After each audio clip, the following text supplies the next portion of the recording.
सकारात्मक विचार डोक्यातून काढून टाका आणि वाईट वेळेस कसं लढायचं आहे ते स्वतःचा विचार करून लढायला शिका. कारण की दुसरी सांगतील म्हणून लढू नका. कारण की उभे जिंदगीच्या फेऱ्यामध्ये लढण्यासाठी, पळण्यासाठी आणि बोलण्यासाठी माणसाची गरज आहे. कारण की लढण्यासाठी भले पैसे लागत नाही, लढण्यासाठी स्वतःच्या पायावरती चालावं लागतंय, लढण्यासाठी हातानं लढावं लागतंय. आणि ह्यासाठी उभ्या जिंदगीमध्ये किती जरी टेन्शन आलं तर टेन्शनला समोर जाऊन काय करायची आपल्याला करावं लागतंय. दुसरी सांगतील म्हणून त्याच्या मागं पळत नका. आणि त्यांच्या मागं पळत गेल्यावर ते काय करते ते त्यांचं पण समजणार नाही आणि आपण काय करतो ते आपलं पण समजणार नाही. ह्यासाठी एका सेकंदात सबस्क्राईब आणि लाईक करायला विसरू नका हो. का हो असं नसतंय हो, तसं असं नसतंय म्हणजे. कारण की अशी जवळचीच बोलणारी आहे ती हो. म्हणून मी म्हणतो आपण काय करणार आहे ती दुसऱ्याला कळून देऊ नका. लढायचं आहे ती स्वतःला लढावं लागतंय.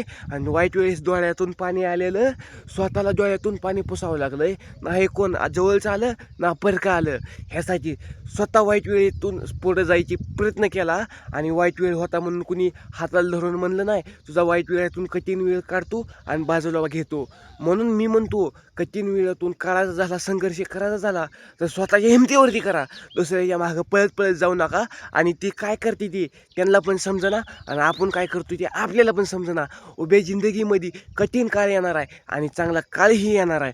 उभ्या जिंदगीमध्ये दोन माणसापाशी जाणार आहे आणि सत्य परिस्थिती सत्य यालाच मरण आहे हो. म्हणून आपण काय करणार आहे असू द्या की हो.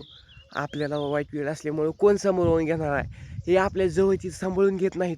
ह्यासाठी जवळच्यापासून 10 कोस लांब राहावा आणि त्यापाशी चुकून सुद्धा फिरून जाऊ नका. कारण की आपल्या ताट्यामधली भाकर आपण वाईट वेळेस खाल्ली, कठीण काळ होता म्हणून डोळे पुसली आणि ते आपलं कुठे चांगलं झाल्यावर तीच येतात ना जवळ. का तर आता आपलं चांगलं कुठे झालं म्हणून मुका प्राणी कुत्रा सुद्धा माझ्याजवळ का आला असेल तुमच्याच मतानं सांगा. कारण की मी त्याला बोलतोय, त्या संग मिळतोय. अक्षरशः मी एका मिनिटात असं रानातनं मी जरी नाही त्याला माहीत होऊन दिलं, अडचणीत आलो तर ती येणार. कारण की मी त्याला घरी दिसत नाही.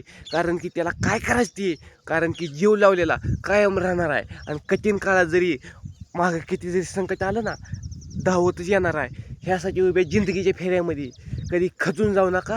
काय करायची स्वतःला करावं लागतंय. म्हणून उभ्या जिंदगीमध्ये आपण काय करणार आहे ह्याकडे लक्ष द्या. आपल्याला वाईट वेळ आहे ना ती सामोरं जाऊन कठीण सकारात्मक विचार चक्रातून काढून टाका. आजचा वाईट वेळ उद्या त्याला बदलणारच आहे. आजचा सूर्य उद्या उगवणार नाही ना. ते आज काय काम करायची आज बिनधास्त करा.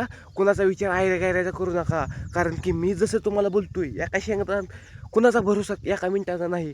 आज मी तुमच्याशी बोलतोय तर उद्या मी तुमच्याशी बोलतोय का नाही मला सुद्धा माहीत नाही. ह्यासाठी माणुसकी कमवायला शिकावं. कारण की माणसाशी किंमत नाही. भांडणं करून कठीण काळामध्ये भांडणं करून ही कोण कोणासाठी येत नसतंय. ह्यासाठी स्वतःचा विचार करायला शिका. आणि दुसरी काय 4 जण म्हणतील ह्याकडे लक्ष देऊ नका. कारण की आपण पण एखाद्याची मदत करायला शिका. त्यांच्यामुळं आपल्याला पण कोण ना कोण येत असतं. दोस्तो एका सेकंदात लाईक सबस्क्राईब करायला विसरू नका. आणि फॉलोअर्स पण करा तुम्ही. आणि भेटू पुन्हा. कारण की कठीण काळामध्ये आपल्याला सामोरं जावं लागतं. आणि दुसरं कोण म्हणणार नाही मी तुझ्या वाईट वेळेस येतो. मी अंतकरणापासून बोलतोय. ह्यामध्ये सत्य परिस्थिती सांगतो. सत्य परिस्थिती उभ्या जिंदगीमध्ये मी सगळी संपूर्ण जिल्ही म्हणून सांगतोय तुम्हाला. धन्यवाद. भेटू पुन्हा. Bye bye. धन्यवाद.